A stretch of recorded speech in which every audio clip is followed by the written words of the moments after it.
Bible. That's the truth. Yes. Second, if we come to the Quran itself, they never wrote the Quran. They used to memorize it. Yeah. Right. And one of the hadiths says that Uthman ibn Affan, he burned 26 of them. Okay, if he burned 26 of those Quran, okay, they have something called the Lawh al-Mahfuz, which is the written of God, which is 7 reserved tablet, heavenly letters. tablet. Yeah.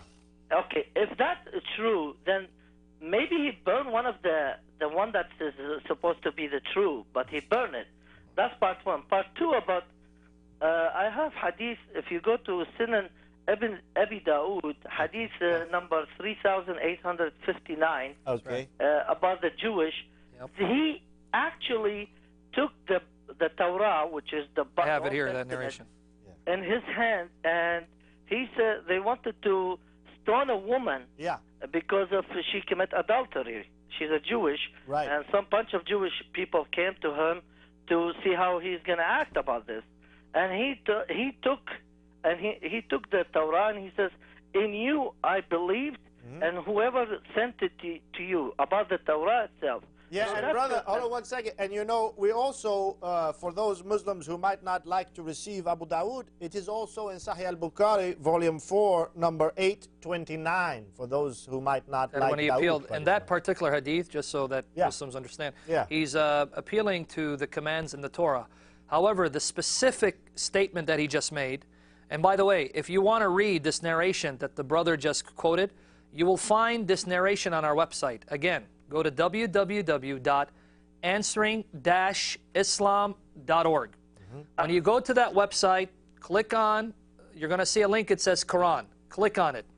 When you click on that, it says Quran, you're going to find another link saying what the Quran says about the Bible.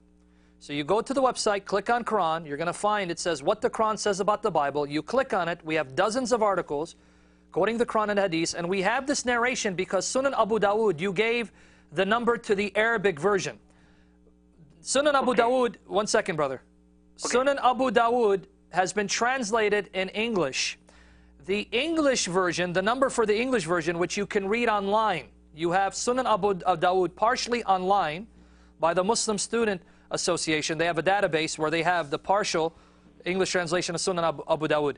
The English number for this particular English translation is number 4434. It's Sunan Abu Dawood, Book 38, Kitab al-Hudud, Prescribed Punishments, number 4434. We have the quotation. We link to the Muslim Student Association online database. And there you're going to find that Muhammad said what the brother said. And Ibn Kathir quotes it, but I'll get to Ibn Kathir's quote in a minute. But I just want to let the readers know, or the audience I should say, you audience who want access to these quotations, go to the website, my website, and go to David's blog, answeringmuslims.com.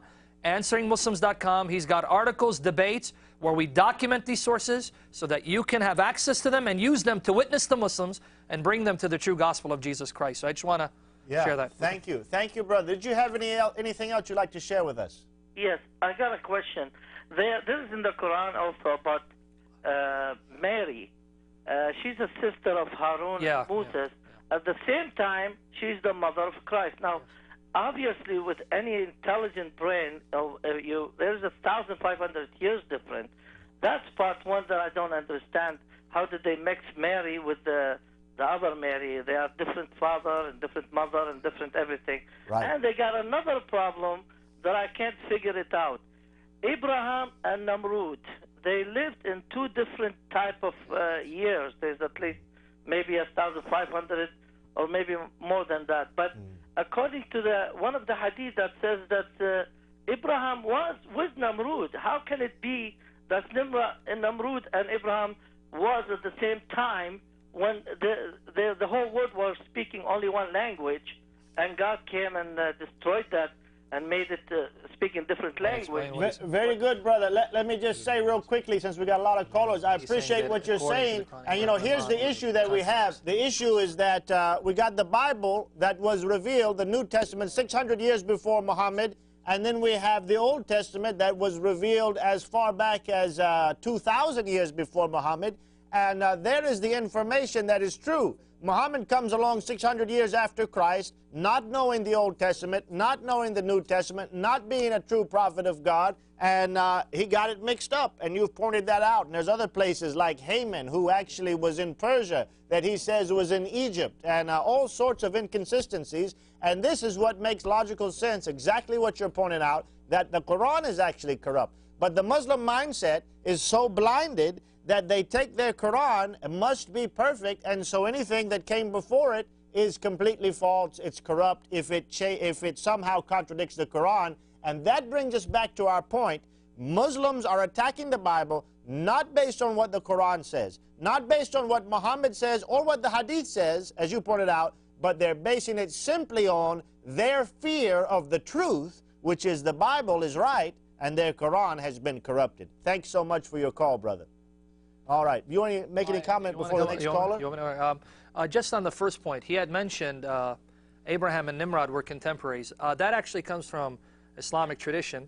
There's nothing explicit in the Quran that says, that Abraham and Nimrod were contemporaries. It says Abraham was thrown in the fire. When you go to the exegetes and you go to the stories on the prophets, it says that Nimrod threw him in the fire. So the Quran doesn't actually explicitly say Nimrod. Yeah. However, the issue of Mary, yes, that's in the Quran. If you go to chapter 3, Surah Al-Imran, and you read from 33 to 36, if you read chapter 3, verses 33 to 36, it mentions the family of Imran, that Allah had preferred the family of Imran above all beings. Then it says that the wife of Imran gave birth to a daughter, and she called her name Mary. So the wife of Imran gave birth to a daughter, called her name Mary. So the wife of Imran is the mother of Mary. If you go to chapter 66, verse 12 of the Quran, Surah Al-Tahrim, chapter 66, verse 12, it says Mary is the daughter of Imran. Mary, the daughter of Imran, who guarded her chastity, or her private part, we breathe into it. And this is talking about the virgin conception of Jesus Christ our Lord to his mother Mary. So Mary there is the daughter of Imran, her mother is the wife of Imran. And then Surah Al-Maryam, chapter 19, verse 28 of the Quran, when she gives birth to Jesus and she goes public with the child, the people say to her, Ya Ukhta Harun, O sister of Aaron. Yeah. So in chapter 19 of the Quran, verse 28, Mary's the sister of Aaron. She's the daughter of Imran. Her mother is the wife of Imran. Now, why is that significant? Well, if you go to Numbers chapter 26 and you read verse 59, Numbers in the Old Testament, chapter 26, verse 59. Notice here. The name of Amram's wife, remember the wife of Imran gave birth to Mary? The name of the wife of Amram was Jochebed, a descendant of Levi who was born to the Levites in Egypt. To Amram she bore Aaron, Moses, and their sister Miriam. The only Mary that has a brother named Aaron, whose father name is Imran, according to the Old Testament, is the sister of Moses. So the sister of Moses is confused with the mother of Christ, meaning that the Quran confuses Mary, the mother of Christ, with the sister of Moses, making Moses Jesus' maternal uncle. So Jesus was born during the time of Moses and Aaron, making Moses his uncle, according to the Quran. Well, and there's so many other things. We had our friend Manu call the other night, you know, where it says the Jews say that Ezra is the son of Allah. Oh, yeah, Surah 9:30. You know what he said? What? He said, well, you know, in the Arabic it says Uzair. And that really means Josiah, the king of Judah. Josiah? Okay, well, you know what? Even if he says Josiah, all right. Where give us proof that they worship Josiah as God. Yeah, show us where it says Josiah was singled out as a unique son of God in the same way that Christians believe that Jesus is a unique son of God. Yeah. Because see, here's what you got to emphasize to the Muslims. Right. That quotation is likening the Jewish belief in Ezra to the Christian belief in Jesus. Yeah. Well, we know Christians believe Jesus is the divine Son of God. Yeah, we do. Which means whoever these Jews were,